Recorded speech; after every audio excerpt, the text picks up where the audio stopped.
सबसे पहले बड़ी खबर का रुख करेंगे। मोकामा गैंग वॉर केस में पूर्व विधायक अनंत सिंह ने सरेंडर कर दिया है। अनंत सिंह पूरे लाल लश्कर के साथ बाढ़ कोर्ट जाकर सरेंडर कर चुके हैं। अनंत सिंह को पटना के बेऊर जेल भेजा जाएगा। और मोकामा गैंग वॉर केस में सोनू के सरेंडर के बाद अनंत सिंह पर दबाव बढ़ गया था। विपक्ष भी लगातार नीतीश सरकार को घेर रही थी। चौतरफा दबाव के बाद अनंत सिंह को कोर्ट में सरेंडर करना पड़ा। रोहित सिंह मेरे सहयोगी जुड़ गए हैं तमाम जानकारी के साथ। रोहित, आप पुलिस प्रशासन से पूछ रहे थे, बहुत सारे सवालों के जवाब उनके पास नहीं थे। वजह क्या है? जब सरेंडर हो गया तो क्या ये अब पुलिस आगे कार्रवाई में उनकी रिमांड नहीं मांगेगी? क्यों कोई जवाब नहीं दे पा रही है पुलिस?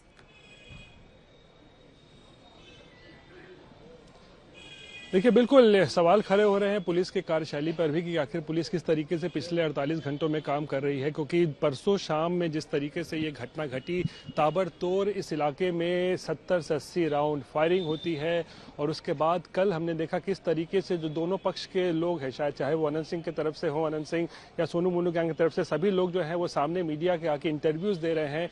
यानी कहीं ना कहीं ऐसा लग रहा था कि बेखौफ है, किसी का डर नहीं है, किसी का खौफ नहीं है। और इसीलिए पुलिस की भी ऐसा लग रहा था कि एक तरीके से वहां पर पंगु हो गई है, पुलिस कोई कार्रवाई नहीं कर रही है। आखिरकार एफआईआर दर्ज तो कर लिया था, लेकिन एफआईआर दर्ज करने के बावजूद भी किसी के खिलाफ कल कोई दिन भर जो है सुबह से लेकर शाम तक, रात तक कोई कार्रवाई नहीं हुई। वो तो आज सुबह जब तकरीबन सुबह 5 बजे जब एक बार फिर से जो है मोकामा जो है गोलियों की तरतराहट से गूंजा, उसके बाद फिर आनन फानन में पुलिस जो है वो हरकत में आई। और फिर सोनू मोनू गैंग की तरफ से जो है सोनू ने कोर्ट में सरेंडर किया।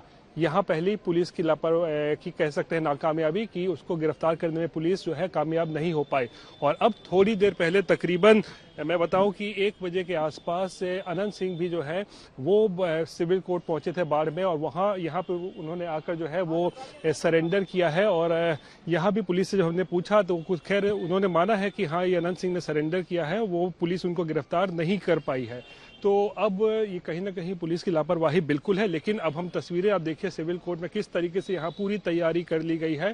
किसी भी वक्त अनंत सिंह जो है यहाँ कोर्ट के अंदर जो इस वक्त मौजूद है, उन्हें यहाँ से निकाला जाएगा। और उसके बाद यहाँ से सीधा तकरीबन आप कहिए 50-60 किलोमीटर दूर पटना लेके जाया जाएगा। क्योंकि पटना से जो दूरी है वो बाढ़ की तकरीबन 50 किलोमीटर के आसपास है। उसके बाद उन्हें जेल भेजा जाएगा। पटना के बेऊर जेल में भेजने की उनकी तैयारी जो है चल रही है, कोर्ट के अंदर इस वक्त मौजूद है। कानूनी जो पूरी कार्रवाई है वो इस वक्त चल रही है। लेकिन चारों तरफ आप देख लीजिए पुलिस की का भारी बंदोबस्त यहाँ पर किया गया है। और जिस तरीके से इतिहास रहा है मोकामा का, यहाँ मोकामा देखिए, मैं आपको बार बार कह रहा हूँ, मोकामा में सरकार इस इलाके में सरकार किसी की भी रहे, जेडीयू हो, आरजेडी हो, बीजेपी, किसी की भी सरकार रहती हो, लेकिन यहाँ पर अनंत सिंह का एक अपना जो है दबदबा रहा है, रसूख रहा है, वर्चस्व रहा है।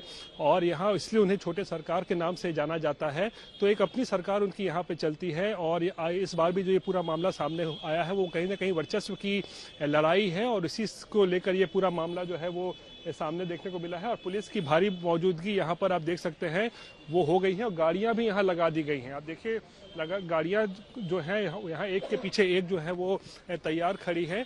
और पीछे भी हम आपको थोड़ा दिखाएंगे, देखिए किस तरीके से उस तरफ भी आप देखिए कि पुलिस की जो गाड़ियां हैं वो लगातार सिविल कोर्ट पर पहुंच रही हैं। क्योंकि मामला इतना ये संवेदनशील है और ये पूरा मामला इतना जो है संवेदनशील है, इसको लेकर लगातार पुलिस जो है वो कोई चांस नहीं लेना चाहती है। क्योंकि यहाँ से पटना तक ले जाने में कुछ हो ना, कोई ऐसी मामला ना हो, इसीलिए अब यहाँ पर आपके पास और आप ही की बातचीत के अंश दिखा देते हैं किस तरीके से वहां के पुलिस प्रशासन को अब जवाबदेही में काफी दिक्कत आ रही है। जो मुंशी है वो आवेदन दिया था, उस आवेदन पर एक एफआईआर हुआ था।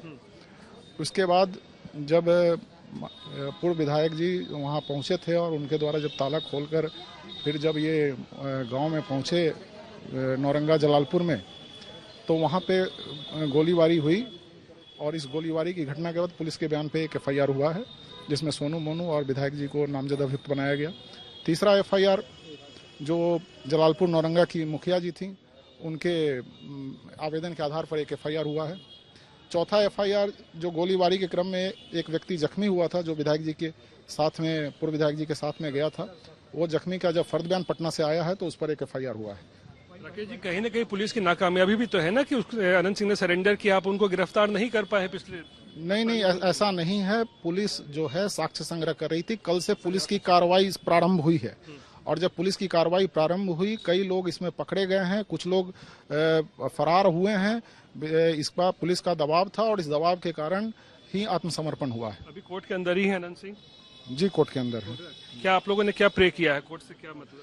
अभी इनको कोर्ट जो है इनको जेल भेजा जा रहा है। हम लोग आगे अपना आगे की जो प्रोसेस है उसको करेंगे हम लोग। हाँ, ये बाढ़ में ही या फिर बेऊर जा रहे हैं।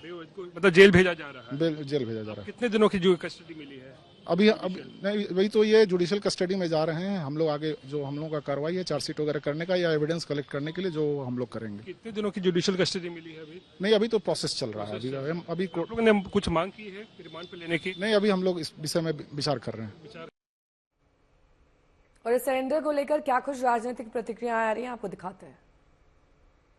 तेजस्वी यादव चलनी दूसरे सूप को जिसमें सहस्त्र छेद खुद हो, ये वही तेजस्वी यादव है ना जो लालू यादव जी के लड़के हैं। जरा पिताजी से घर में पूछ ले, नवविवाहिता पति और पत्नी